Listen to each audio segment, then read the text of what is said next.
So for topic 4, we're going to talk about some more word problems. And these ones here are a bit unique because you're always looking to optimize conditions. I love these ones because, like I said in the last video here, I can see the applications about how this is useful to someone somewhere. Now, it may not be you. You may never do this particular thing, but I can see how this is purposeful, where you either want to make the most of something, like, say, maximize your profit, or minimize something where you want to have the least amount of deficit. You want to cut your costs so that you have the least amount of cost. Like, I can see how this is practical.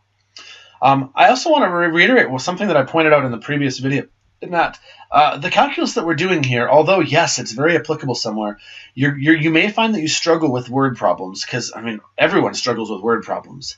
It really requires perseverance and creativity and making another attempt at things. So you can't just try it once and be like, meh, I don't get it.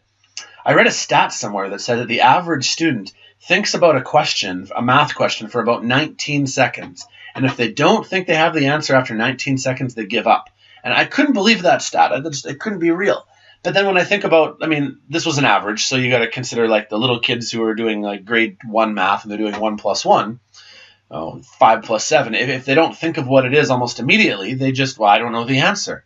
And I think that's really common in math, where if you look at the question and go, I don't know, and you just give up. But these are the kind of questions where the point of it is that, yeah, it's going to be hard. These are not things that you just look at and go, I got the answer, right? And it may take 2 or 3 or 4 attempts at it. So I gave some advice in the last lesson. The advice was 1 sheet of paper per question. Don't write on the back of a sheet of paper. I made my answer key up, and I had like 16 sheets of paper. And I honestly, even as I made my own answer key, I had to throw out a couple of them where I was, I did this wrong, because you are going to make mistakes, but that's okay, right? I will give you hints. If you're like, I'm really stuck, and you give me a hint, you can ask for a hint, and it'll be my job to determine how much to give away. But I need to pre-warn you. This unit here is all word problems. That's pretty much all we're doing here is a scenario-based math. So anyways, today's topic is on optimization. We want to try to max or minimize stuff. And the way that we do that is we use calculus, because we've learned that when you have some sort of graph, if I want to find the very, very maximum point I have right here, the derivative, the slope, is equal to 0. Or if I have a minimum value somewhere, again, the minimum value of something, the slope is equal to 0. So I can use that principle to help me here. Essentially, the steps are that you're going to try to find a derivative, and then you're going to make that derivative equal to 0 and solve. So now this is different than our previous questions. In all of our previous questions, we were taking the derivative with respect to time on both sides. But that's not really what we're doing here. We're going to make ourselves an equation, and we're going to be deriving with respect to a variable in the equation. So let's try one here. You have 2 numbers, and they have a difference of 3. What's the minimum product these numbers can have? So, I mean, right off the bat, you need to try to make yourself an equation. And again, this is the thing that drives people crazy. This is why math is sometimes universally hated, is I don't know how to do word problems. And anyways, you've heard my rant on this, why you should embrace it. Here's how this would look. Let's let one of the numbers be 3. Well, if the 2 numbers have a difference of 3, the other number is going to be x plus 3. It's going to have 3 more than the other number, right? If the numbers are 7 and 10, 7 plus 3 is 10. Well, we want to know the minimum product these numbers can have. What's the lowest product possible by multiplying these 2 numbers with a difference of 3? Now, you may just want to try to guess and check. Like you could say, well, 7 and 10 would give you 70, whereas 6 and 9 is going to give you 54. That's lower. So you may just want to test it out. But if we want to use calculus, here's how this would look. If you have looking for a product would be when you multiply them by each other. And so when you multiply them by each other, why don't we call that the product, P? I don't know what the product is, but a number times by that same number times plus 3 is a product. And what we're going to do is we're going to derive. I'm going to derive the equation P equals x squared plus 3x. I'm going to derive that equation with respect to x. So if we derive with respect to x, I'm going to do the derivative with respect to x on both sides, d over dx. Now, this is different than the time ones. I'm going to actually find the derivative of my product with respect to my variable. So I'm looking for dp over dx, which is going to give you 2x plus 3. Now, if you want to consider what this graph would look like, on the y-axis I'm plotting the product of the numbers, and on the x-axis I'm plotting what the number itself happens to be. And what I'm looking for is the minimum point where the product is the lowest. And if I do that, that would tell me what x number in this equation gives me the lowest product. Well, the characteristic of this would be where the derivative of that is equal to 0. So if I find where the slope is equal to 0, I can now find what x happens to be.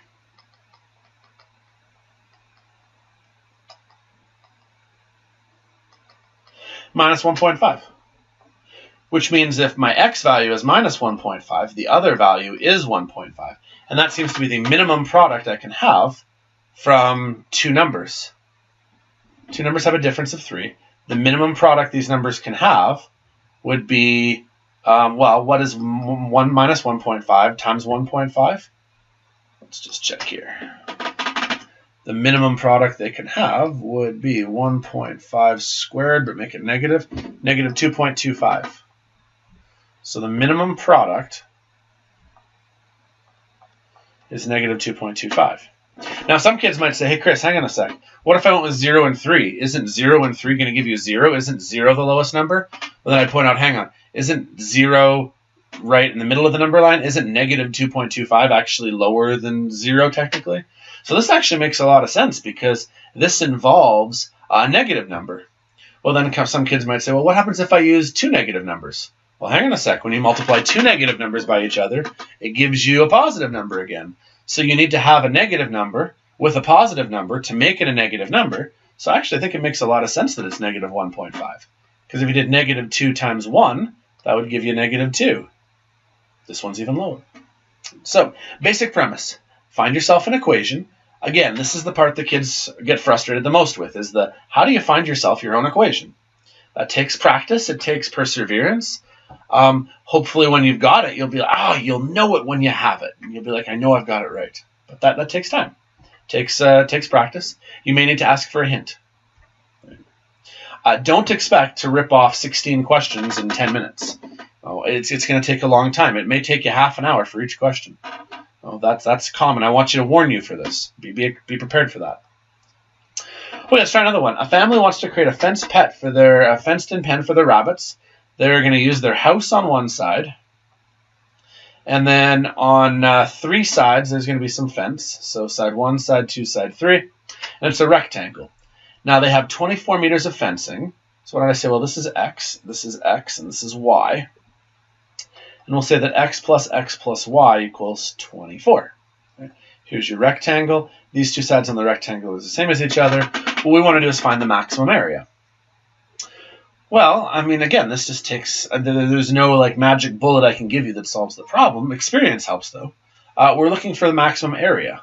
So, well, area is going to be your length times your width, your x times your y.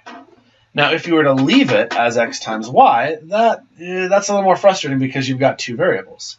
But what if you took this formula up here, 2x plus y equals 24, and what if you rearranged it to get y equals 24 minus 2x?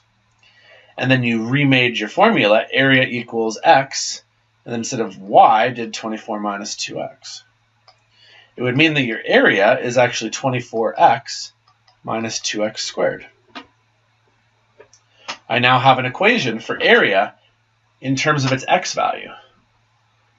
Well, so think of a graph here. What I have is the area of the graph depending on the x value. And as the x value increases or decreases, I don't know what this graph looks like, but something like this, who knows what it looks like? Well, okay, I shouldn't say that. I know exactly what it's going to look like. If this equation is true, this is quadratic. It's a negative quadratic, so it probably looks something like this. And there is a location up here where the area will be at its maximum value. And I want to look for where the x value is there. So you know how when you do this on a graphing calculator, you do the whole like to the left and to the right sort of thing? Your calculator is really just doing this calculus. It's going to find the derivative of area with respect to x. And that's going to be equal to 24 minus 4x.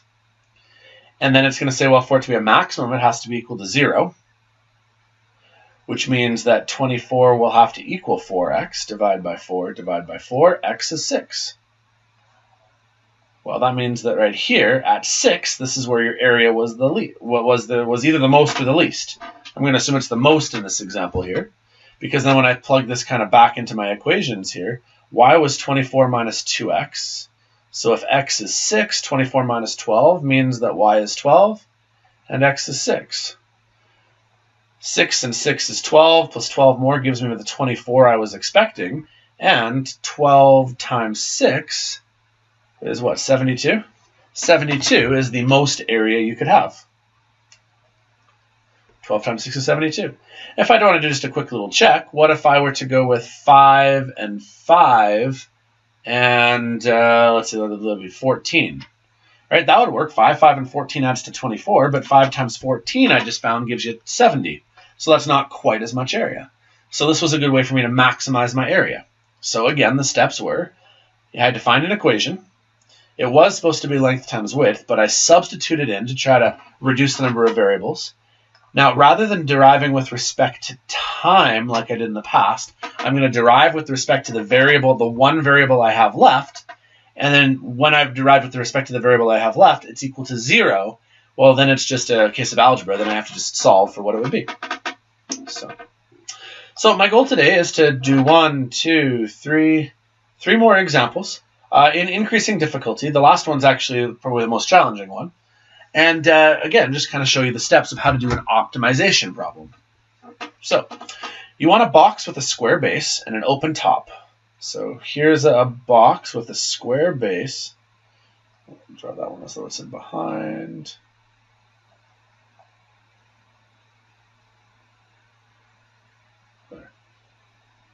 It basically looks like it's almost a cube. It's got a square base. So if it's got a square base, these two sides are the same as each other. The height, though, I don't know, so I'll call it y temporarily. Now, it has to have a volume of 108,000. Now, actually, no, if it's a box, I think it might actually mean that it actually is an x on all three sides, actually, for it to be like a true cube. Maybe I'll change that. I want this to be a cube, just to make sure it's clear here. That's probably what we were going for. Well, what that means is that x cubed must equal 108. No, I take it back.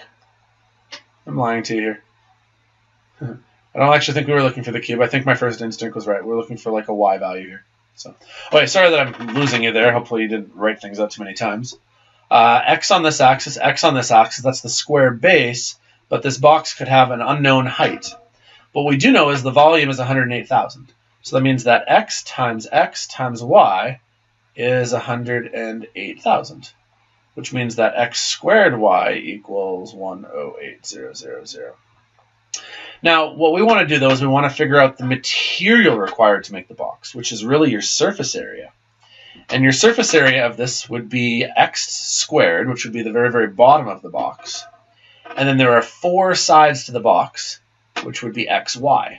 Right? There's this side here, then there's the front, then there's the far side, and then there's the back. And since there's no top, because there's an open top, it's x squared for the base, and 1, 2, 3, 4 sides right there. Well, normally, we'd like to minimize the material, meaning the surface area. So what we're really looking for is where the derivative of surface area with respect to a variable is 0. Now, I don't care what variable we derive with respect to, whether it's the x or with the y, but the problem is that I have x's and y's right here. So I need to substitute out one of these ones here, which is why we have a second equation. Y is equal to 108,000 over x squared.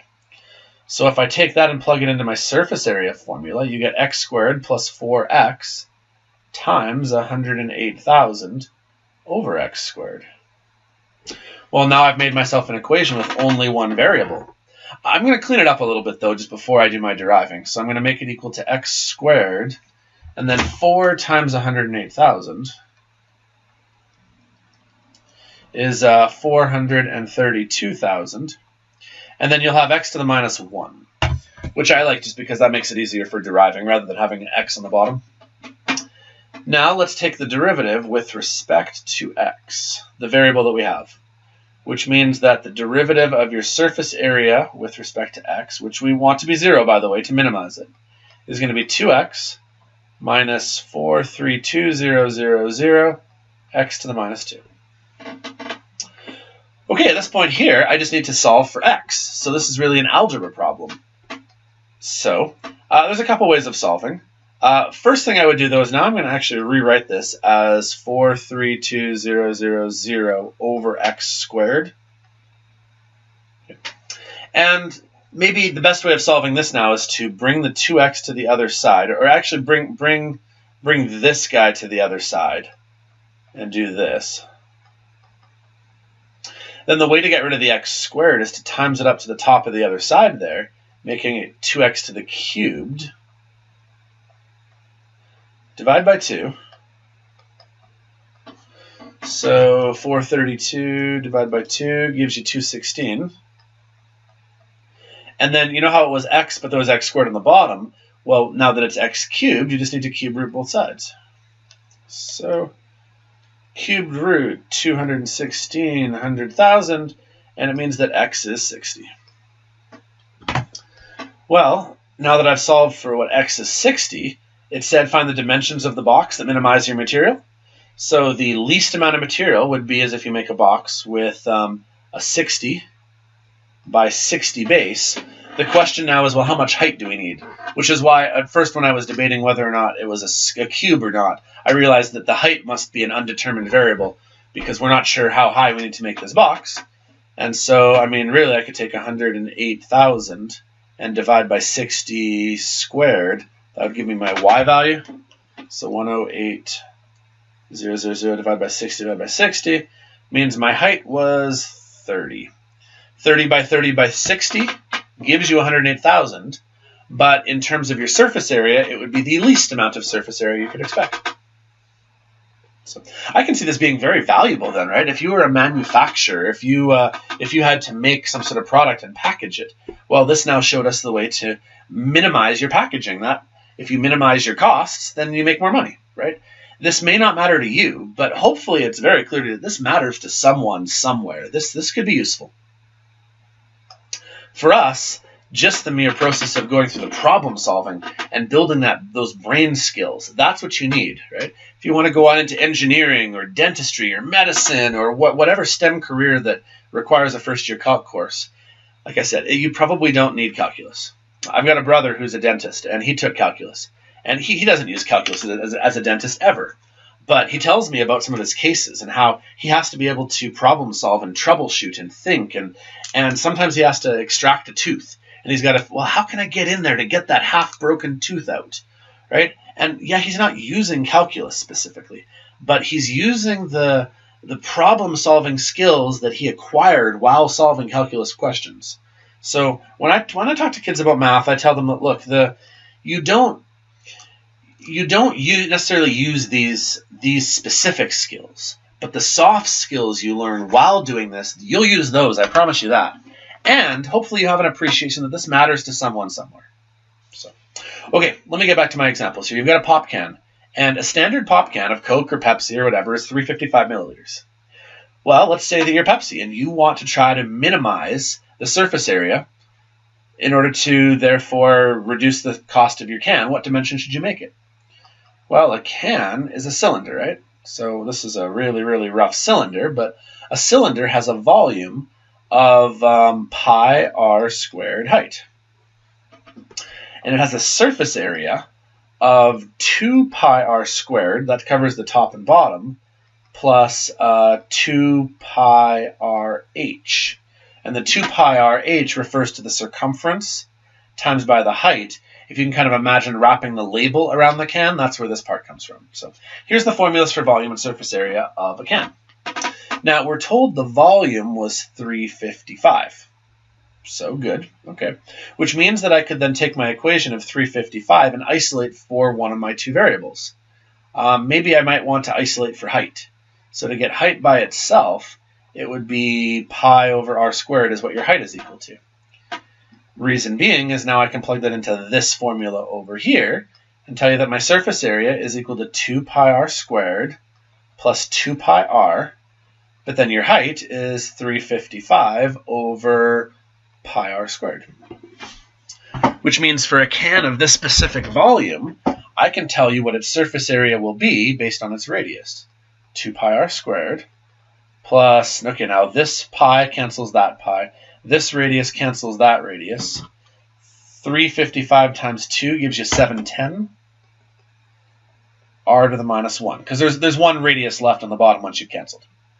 So I now have a formula for my surface area compared to radius. So if you thought of a graph of it, here's your radius, here's your surface area, there's a graph, and somewhere in this graph, whatever it looks like, there is a minimum amount of surface area possible. Well, the characteristic of this graph would be that the slope is 0, which means that the derivative of the surface area with respect to the radius better be 0. So I'm going to derive this.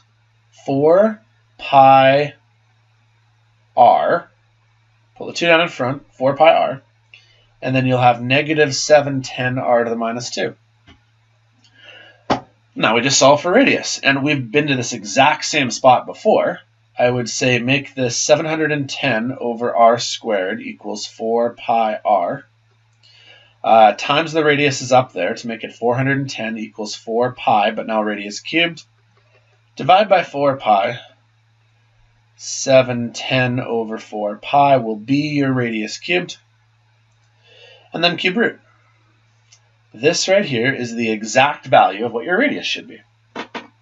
Now, that's exact, and I'd sure love for you to work with exact values, but please, when you answer my assignment, please make sure that you circle it somewhere, that you underline what your final answer is, and then put it as a decimal, just to make it a little bit easier to mark and to compare work. So I've got a radius of 3.83, and then, well, 84 technically. With units, if that's in milliliters, if you guys aren't aware, a milliliter is a centimeter cubed. So that must be 3.83 centimeters is your optimum radius. I challenge you, if you have a pop can nearby and a ruler, go check.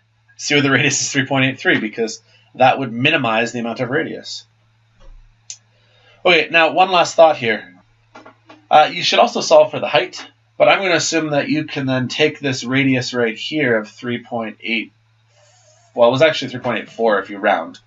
And if you plug it in here, it could get you that height. But I'm going to assume that you can handle that. So let's move on to our last example.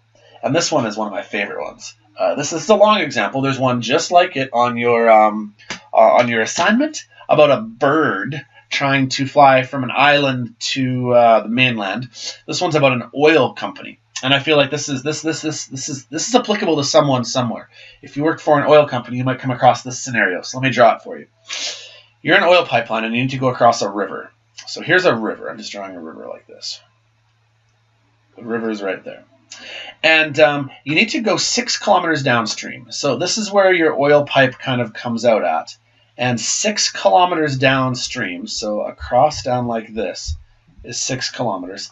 This is where you need the pipeline to come out on the other side. Okay, that's where you need to be.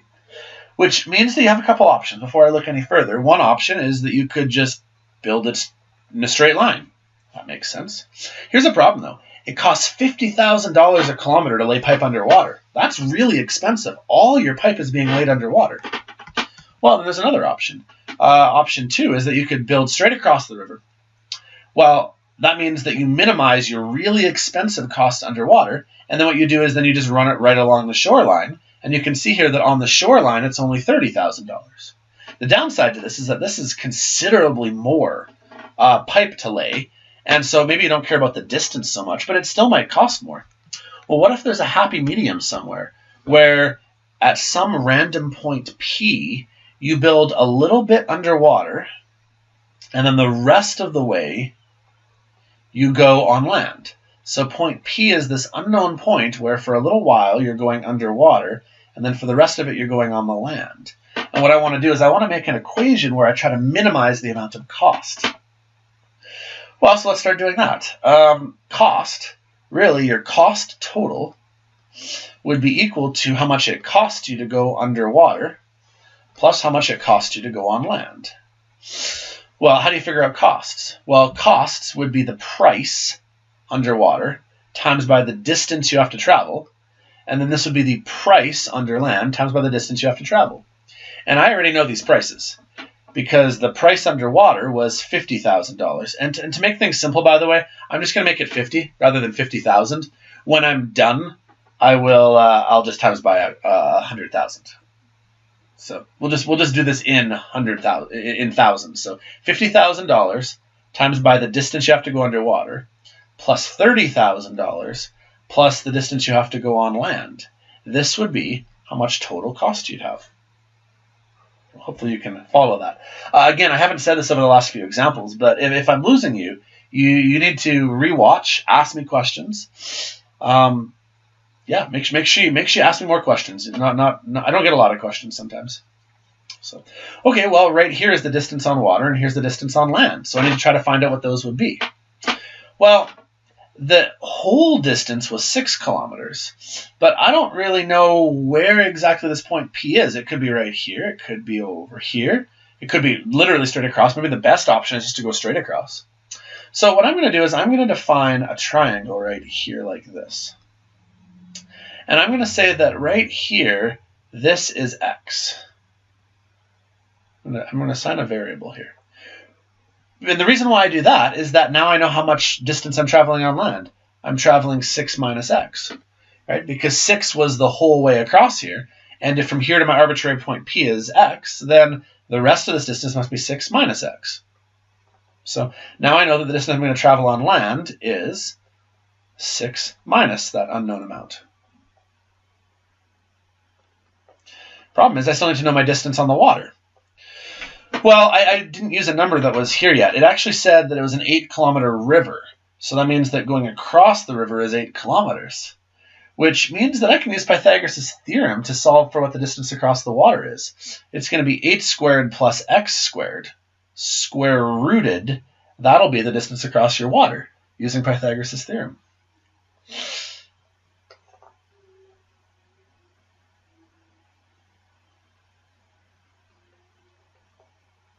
Now, I'm going to write that a little bit differently here.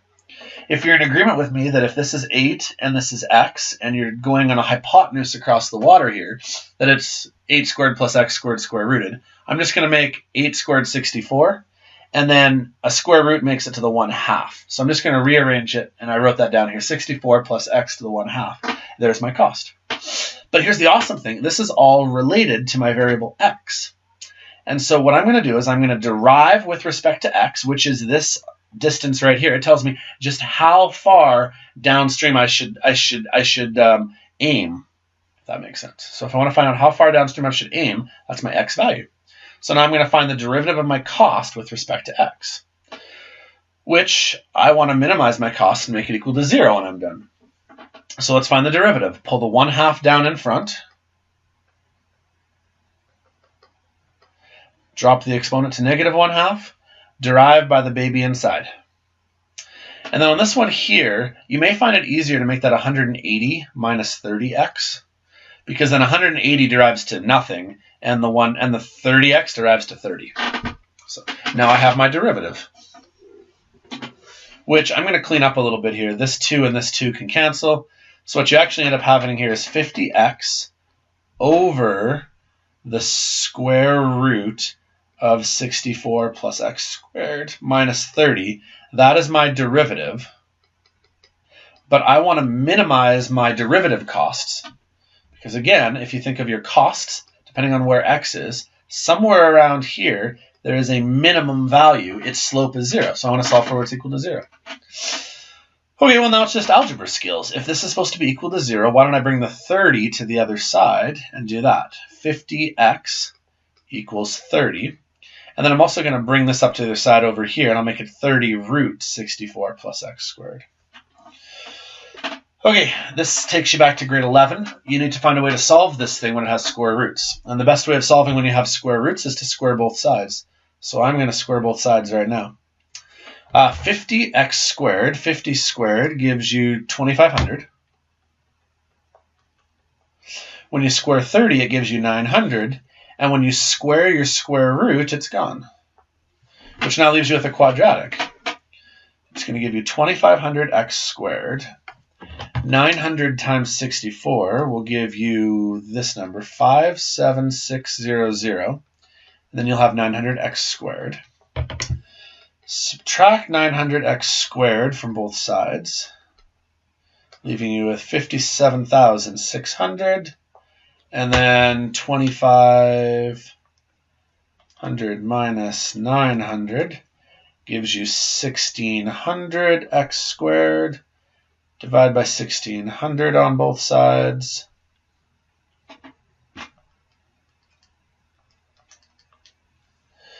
Gives you 36. Square root both sides, x is 6.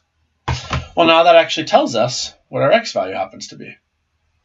Now, on this one right here, what ended up actually happening is, based on the way that the math worked out, this x value right here is 6, meaning that the most optimum way of solving this was actually just to go straight across the river like that and to do 6 like that. That was the most economical way, but it doesn't always work out that way. Sometimes it actually isn't best to do that. So what I want to do is I want to just slightly tweak this example here. I'm not going to change a lot, but I'm going to change one value. I'm going to make it more expensive to lay pipe underwater, because apparently laying pipe underwater is not prohibitive enough to make it so that you'd want to land at a partial point. So I'm going to up the cost from 50,000 to, say, 100,000. I'm going to make it twice as expensive.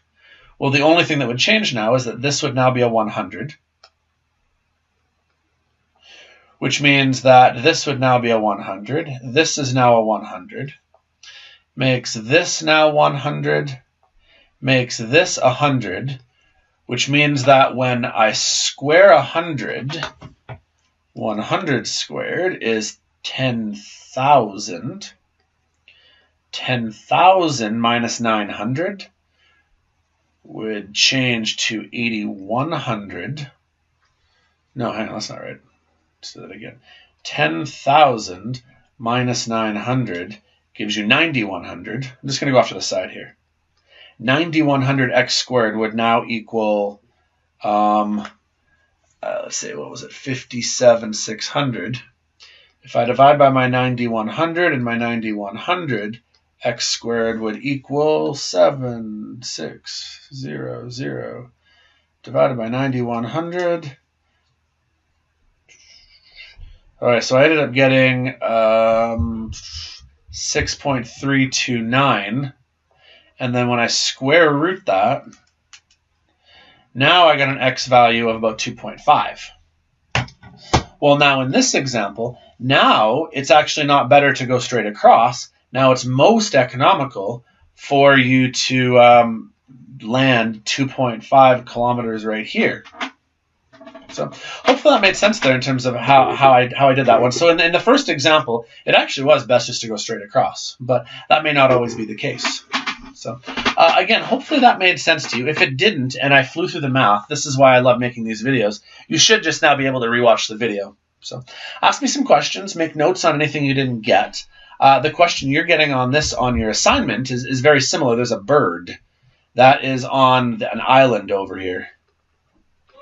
And it needs to fly to its nest, which is over here. Now, birds are actually not very good at flying over water. It just happens to do with air currents and stuff like that. But birds flying over water, they don't fly as fast. And the bird is going to be afraid of needing to land. And so it needs to find a way to get to its nest as fast as possible. Now, one option is just to go straight across and then over here. That's one option. Another option is to fly in a straight line. But this means you're flying over water, which isn't as good for your time. A third option is to land at point P right here and then go the rest of the way across the land. And so what you're going to be asked to do on the bird question is find the least amount of time. How can he get from the island to his nest the fastest? Knowing that there's a speed, he can go a certain speed, or right here, he can go a certain speed along this axis right here, but he actually goes faster on land than he does over water. So is it better just to take the shortest distance? Is it better to go here so that then you can go faster? Or is there a middle amount? And I mean, if you think of the practicalities of this sort of question, I can apply this to my everyday life scenario where I need to go from, I'll give you an example. I live in Lethbridge, and so I live over here on the west side. And let's say that I'm up at family's house and they live up here on the north side. So if you know Lethbridge at all, this might help. There's a couple options. To get from the north side to the west side, I can kind of go down and take Scenic Drive, if you know Scenic Drive, and then I can take the Whoop uphill, and that's one option. Another option is that I can take part of Scenic Drive, and then I can go on Highway 3, And then I can come back this way using bridge drive and eventually University Drive. Two different directions. Well, Highway 3 has a speed limit of 80 and then 100. Bridge Drive has a speed limit of 70. And University Drive has a speed limit of 60. Whereas Scenic Drive has a speed limit of 70 down to 60, then down to 50, and then Whoop Up is 90, but let's be honest, I'm probably going 110. Right? Well, if I want you to find the optimization here, hopefully you can kind of see the same similarities here is, what's the best option here? Should I take this option here under these circumstances, or this option here under these circumstances? Or maybe is there even another hybrid? Maybe is it possible for me to take another possibility? Now, I mean, in this example here, there's not, but that's kind of what we're doing with the bird problem or the river problem is, what if I go straight this way at a slower speed, this way, then this way, or kind of half of each? Only this one's not about speed, this one's about price. So, okay, I'm going to stop my video now. Ask me questions, okay? By now you should be able to do a good chunk of the assignment minus the curve sketching. And just so you're aware, only the very last question is on curve sketching. So I'm hoping this is early in your first week. So please start looking at your assignment because some of these questions might take you a while. You're going to have to do 2 or 3 shots at them. And it wouldn't hurt for you to take a photo and ask me to look it over as well too. So. Okay, I'm going to stop the video. We'll talk to you guys later.